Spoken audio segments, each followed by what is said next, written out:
En ce 4 janvier, c'est la journée mondiale du braille. Cette méthode de transcription de l'écrit pour les personnes aveugles, elle remonte à 1837 et s'avère toujours aussi essentielle, même avec l'avancée des technologies et l'apparition des livres audio. On va le voir avec Stéphane Gaudry et Bernard Stemmer.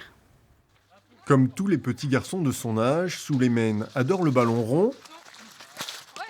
Et comme tous les petits garçons de son âge, il est en plein apprentissage de la lecture et de l'écriture.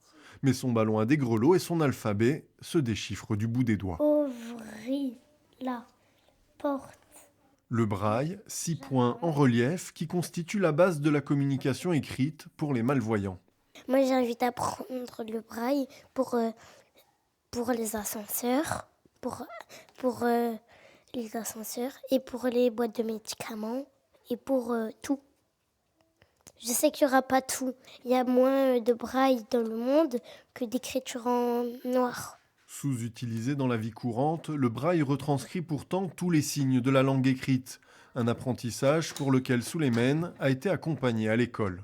Vous savez ce qui est bien avec le braille? Dis-nous. C'est qu'on peut écrire des bêtises, mais les autres, ils ne peuvent pas savoir.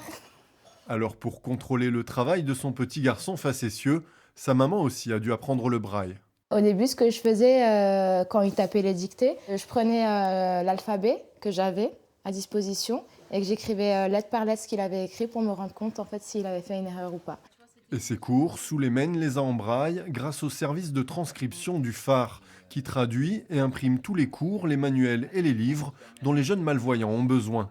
Et malgré les avancées technologiques, comme la reconnaissance et la synthèse vocale, ce système garde toute sa pertinence. Sans le braille, il ne pourrait pas avoir la structure du mot, la structure de la phrase, l'orthographe en question. Même les nouvelles technologies qui sont aujourd'hui des systèmes informatiques ont toujours une connectique avec le braille. En gros, aujourd'hui, des plages braille existent et sont informatiquement connectées. Il existe des tablettes avec des points braille. Il existe tout un tas de systèmes qui s'appuient sur le braille. Et 2 siècles après son invention, le braille est toujours utilisé par un quart des malvoyants.